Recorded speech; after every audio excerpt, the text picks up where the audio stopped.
नमस्कार किसान भाइयों। यूनी किसान में आप सभी का हार्दिक स्वागत है। आज हम क्रॉप रोटेशन मतलब फसल चक्र के बदलाव के बारे में महत्वपूर्ण चर्चा करेंगे। ऑर्गेनिक फार्मिंग में क्रॉप रोटेशन का क्या महत्व है, क्या इंपॉर्टेंस है, इसकी जानकारी विस्तार से मैं दूंगा। जानने के लिए वीडियो को अंत तक देखें और हाँ, वीडियो को लाइक जरूर करें और यूनी किसान यूट्यूब चैनल को सब्सक्राइब जरूर करें। तो क्रॉप रोटेशन मतलब फसल चक्र में बदलाव, ये क्यों करना चाहिए और ऑर्गेनिक फार्मिंग में खास इसका क्या महत्व है, ये हम समझते हैं।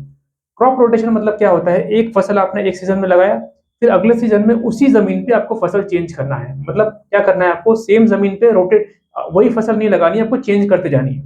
ये इसीलिए करना चाहिए किसान भाइयों, क्योंकि आपकी जो मृदा होती है, जो मिट्टी होती है, उसका जो स्वास्थ्य होता है, जब आप फसल चेंज करते हो, जैसे एक सीजन में आपने उस जमीन पर कोई फसल लगाई, ठीक है, जैसे तूर लगाया, फिर अगले सीजन में वो जमीन पे आप कुछ और फसल ले सकते हो, मक्का ले सकते हो या धान ले सकते हो, कोई भी फसल ले सकते हो। तो वो चेंज करने से आपकी सॉइल की फर्टिलिटी पहले इंप्रूव होती है। ध्यान में रखिए, सॉइल की फर्टिलिटी इंप्रूव होती है, सॉइल का स्ट्रक्चर ठीक होता है, मतलब सॉइल की जो संरचना है, जो पोरोसिटी है, वो इंप्रूव होती है सॉइल की।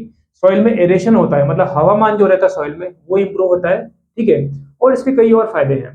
एक फायदा इसका ये होता है किसान भाइयों के, जब आप फसल चक्र करते हैं, मतलब चेंज करते हैं क्रॉप को, तो आपका दो तरीके का चीज, मतलब जो खतरनाक चीजें हैं जो फसल को नुकसान पहुंचाती हैं, खरपतवार और कीट, ये दोनों पे नियंत्रण होता है।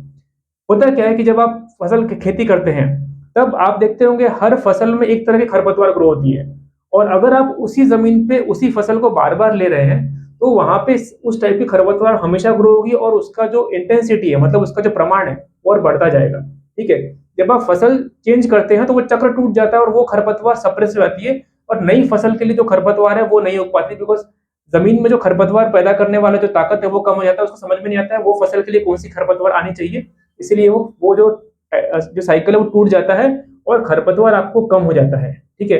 तो खरपतवार में नियंत्रण आता है अगर आप क्रॉप रोटेशन करते हैं। तो ऑर्गेनिक फार्मिंग में खरपतवार बहुत बड़ा चैलेंज है, तो क्रॉप रोटेशन से आप खरपतवार को कंट्रोल कर सकते हैं, नियंत्रण कर सकते हैं।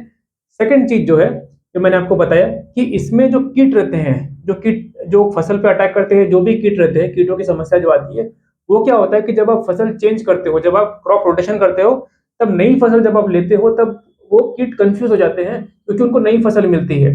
तो जो प्रमाण है कीटों का, ऑर्गेनिक फार्मिंग में जो चैलेंज आता है कि कीटों का अटैक होता है, उसको रोकना मुश्किल होता है, बिकॉज प्रिवेंटिव ट्रीटमेंट करते हैं। तो वो प्रमाण भी कम हो जाता है आपका, और आप जो कीटों की समस्या को अच्छी तरीके से नियंत्रण कर सकते हो। जैसे कोई भी फसल आप लेते हो और उसको चेंज करते हो, अगले सीजन में उसी जमीन पर नई फसल उगाते हो, तो जो आपको कीटों की जो संख्या है या जो कीटों का जो अटैक रहता है, वो फसल में आपको कम मिलेगा, बिकॉज कीट भी कंफ्यूज हो जाएंगे, उनको नई फसल मिलेगी, तो ऑटोमेटिकली वो आपका प्रमाण कम हो जाएगा और आपको एक हेल्दी क्रॉप मिलेगी, ठीक है।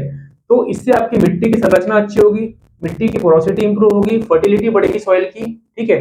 आपका खरपतवार कम होगा, ठीक है, और कीटों की समस्या दूर हो जाएगी। एक और इसका एडवांटेज क्या है किसान भाइयों, कि ये आपको ना मिट्टी में नाइट्रोजन भी फिक्स करता है। जैसे कि कोई भी फसल आप लेते हो, फॉर एग्जांपल आपने मक्के की फसल ली, अब मक्का नाइट्रोजन बहुत खींचता है, आपको पता होगा मक्के में नाइट्रोजन की जरूरत काफी पड़ती है, ठीक है। तो अगर आपने पहले सीजन में मक्का लिया है, ठीक है, तो नाइट्रोजन खींच लिया उससे, मतलब जमीन में नाइट्रोजन कम हो गई। अब नाइट्रोजन कम होने के बाद क्या है कि अगर फिर से आप मक्का लगाओगे तो उसको नाइट्रोजन का इनपुट देना पड़ेगा आपको, ठीक है, वहां पे आपका खर्चा पड़ेगा।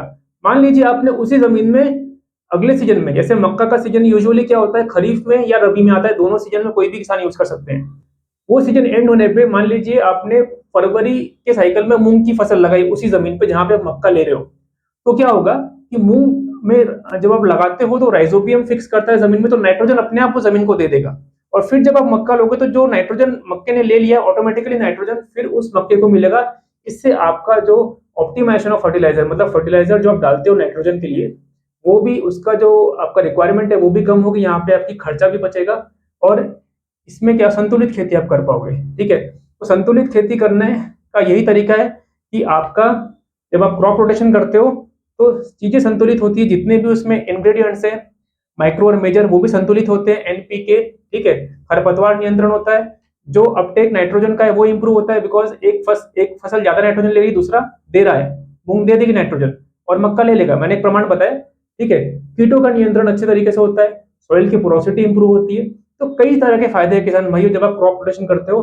ध्यान में रखिए, ऑर्गेनिक फार्मिंग जब करते हो आप, तब क्रॉप रोटेशन मतलब फसल चक्र में बदलाव बहुत महत्वपूर्ण है। इसके रिजल्ट्स काफी शानदार आते हैं, इसलिए हर किसान भाइयों को मैं सलाह देता हूँ कि यूनिक किसान के ऐप में भी रिकमेंडेशंस है। क्रॉप रोटेशन हमेशा फॉलो करें। एक ही जमीन पे सेम क्रॉप नहीं लेना है आपको, हर सीजन में एक ही जमीन पे क्रॉप चेंज करते रहना है। इससे आपकी फसल की गुणवत्ता अच्छी होगी, फसल का यील्ड अच्छा होगा और एक तंदुरुस्त फसल आप उगा पाएंगे, पूरी तरह से ऑर्गेनिक फार्मिंग कर पाएंगे। ठीक है, धन्यवाद, नमस्कार।